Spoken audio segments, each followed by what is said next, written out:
क्या होगा जब लोग बैठे रहे और उनकी चमड़ी जलकर गिरने लगे।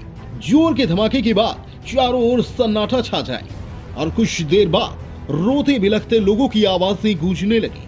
कुछ ऐसा ही हुआ था अगस्त 1945 में, जब दूसरे विश्व युद्ध के दौरान अमेरिका ने जापान के हिरोशिमा और नागासाकी पर परमाणु हमला किया था। ये हमले इतने जोरदार थे कि हजारों लाखों लोगों की मौत चंद मिनटों में ही हो गई थी। उसके बाद भी सालों तक लोग मरते रहे। रूस और यूक्रेन के बीच जारी जंग में अब फिर से परमाणु युद्ध का खतरा बढ़ गया है। हालांकि लड़ाई अब लगभग निर्णायक मोड़ पर पहुंच गई है, लेकिन खतरा टला नहीं है। अमेरिका समेत पश्चिमी देश यूक्रेन की मदद कर रहे हैं और रूस के राष्ट्रपति व्लादिमीर पुतिन पहले ही चेता चुके हैं कि अगर कोई भी बाहरी बीच में आया तो वो अंजाम होगा जो पहले कभी नहीं देखा होगा। एक्सपर्ट पुतिन की इस चेतावनी को परमाणु युद्ध की धमकी से ही जोड़कर देख रहे हैं। जापान परमाणु हमला झेल चुका है और उन हमलों में जो लोग बच गए थे वो आज भी उस दिन को याद करके सहम उठते हैं। परमाणु युद्ध कुछ और नहीं बल्कि तबाही लेकर आएगा। आईकैन के मुताबिक एक परमाणु बम पूरा शहर तबाह कर देगा।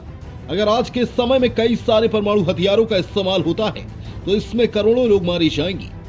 वहीं अगर अमेरिका और रूस के बीच बड़ा परमाणु युद्ध छिड़ गया तो मरने वालों की संख्या 10 करोड़ का आंकड़ा पार कर जाएगी।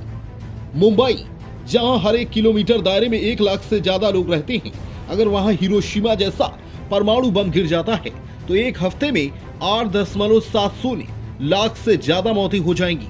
अगर अमेरिका और रूस के बीच परमाणु युद्ध में 500 परमाणु बम का इस्तेमाल हो जाता है तो आधे घंटे के अंदर 10 करोड़ से ज्यादा की मौत हो जाएगी। इतना ही नहीं, किसी युद्ध में अगर दुनिया में मौजूद 1% से भी कम परमाणु हथियारों का इस्तेमाल होता है तो इससे 2 अरब लोग भुखमरी की कगार पर पहुंच जाएंगे।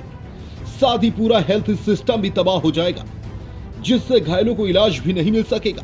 बहरहाल इस बीच पुतिन ने रूस पर लगे आर्थिक प्रतिबंधों के जवाब में परमाणु हथियारों की तैनाती का आदेश दिया है।